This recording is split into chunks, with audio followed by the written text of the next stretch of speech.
present day, English becomes the language learned by people in every country over the world, such as Indonesia. Teaching English is known as teaching of a foreign language. It could be said that Indonesian language is as the mother tongue language of students, and English language is as the target language studied by the students. Bahasa Indonesia or Indonesian is one of the national language in the world, and it used by the Indonesians. There are many differences between Indonesian and English, especially in general sentence patterns. The difference is because Indonesians must study hard to understand about English. There are very much students in Indonesia can't speak English, and they say that English is difficult to understand. In fact, many languages around the world have similarities. For example, in syntax, grammar, and even vocabulary, which they have the same origin, such as Dutch and German, Indonesian and Malaysian, or French and Spanish. But Indonesian and English are totally different, so it is a challenge for Indonesian speakers to learn English in order to speak well.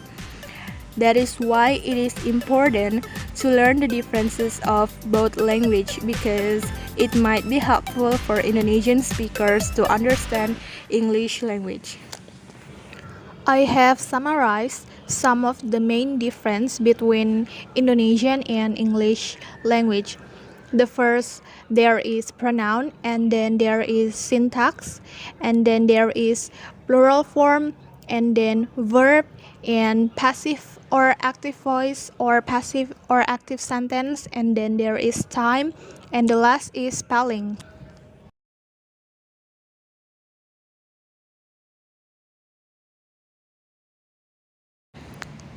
Okay, the first difference is pronoun, or in Indonesian we say as kata ganti. Singular pronouns in English will change when it goes as subject or object form. For examples, she eats bread at class and dia makan roti di kelas. We can see from this sentence, the subject in English is she and the subject in Indonesian is dia. Next, Andi sends her a gift and Andi mengirimi dia sebuah hadiah. The subject she in English changed to her. Meanwhile, in Indonesian, the subject doesn't change. It still remains the same. In syntax or syntaxis, there are two forms, namely interrogative sentence form and adjective sentence form. Interrogative sentence form atau kalimat pertanyaan, there are two types in English.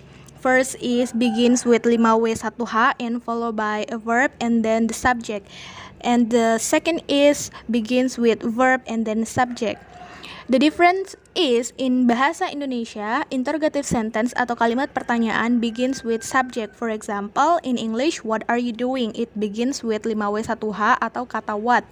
And in Indonesia, it begins with subject. Kamu sedang melakukan apa? The next form is adjective sentence. In English, the adjective comes before the noun, but in Indonesian, the noun comes at the beginning. For example, in English, red dress, it begins with adjective and then noun. And in Indonesia, gaun merah begins with noun and then the adjective. The next difference is plural form atau bentuk jamak. It is easier to describe more than one object in Indonesian because you just need to do repetition atau pengulangan or add plural auxiliaries. For example, banyak, beberapa, sejumlah, para, sebesar, dan lain-lain. Meanwhile, in English, plural form divided into two categories, namely regular plural nouns atau kata benda jamak beraturan and irregular plural nouns atau kata benda jamak yang tidak beraturan. In regular plural nouns, you have to add s or es after plural nouns. For example, cars, page, books, paintings, matches, glasses, and so many more. Meanwhile, in irregular plural nouns, it has its own change. For example, woman and women, mouse and mice, person and people, and so many more. Next is verb atau kata kerja. English has different verbs that depend on the time it occurs and can be either regular or irregular verb types. That's why English has tenses. Meanwhile, Indonesian in the use of verbs doesn't depend on the time of the incident, whether it is for the past, present, or any time. The verb use will remain the same. For examples, I am driving a car. In Indonesian, saya menyetir mobil. He has drove a car. Dia sudah menyetir mobil. They will drive a car. Mereka akan menyetir mobil. The difference is, in Indonesian, the verb atau kata kerja doesn't change. Next is passive and active voice. Both Indonesian and English use active and passive voice. However, the passive voice is used more often in Indonesian, whereas English reverts more to the active form, especially if the focus is on the objects. For examples, me and my classmates are invited by Mr. Nanang to go to the library. It is a passive sentence. And then Mr. Nanang invite us to go to the library. This is an active sentence. So in English, they mostly use active sentence. Meanwhile in Indonesia, kami diajak oleh Pak Nanang ke perpustakaan.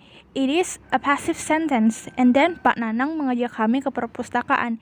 And this is an active sentence. In Indonesian, we mostly use passive sentence. Next is the using of time atau penggunaan waktu. Indonesian doesn't have specific rules for when to use a language, but English does. For examples, I eat fish now, I will eat fish tomorrow, and I have ate fish yesterday. In Indonesian, saya makan ikan sekarang, saya akan makan ikan besok, saya sudah makan ikan kemarin. We can see that in English, the verb is changed to verb to or changed to past from eat to ate. Meanwhile, in Indonesia, the verb of makan atau kata kerja makan doesn't change. The last is spellings atau pengejaan. Indonesian and English have different sounds or different spellings. If Indonesian has the same spelling system as what is written, then English is not necessarily in the case. What is written is not necessarily the same as how it is spelled. For examples, mangga dalam bahasa Indonesia ditulis mangga dan dibaca mangga. Mangga dalam bahasa Inggris ditulis mango dan dibaca mango. Berikutnya, rumah dalam bahasa Indonesia ditulis rumah dan dibaca rumah. Namun dalam bahasa Inggris ditulis house dan dibaca house. Dan contoh ketiga adalah bola dalam bahasa Indonesia ditulis bola dan tetap dibaca bola. Meanwhile, in English, bola is written as ball, namun dibaca ball. So that is the difference.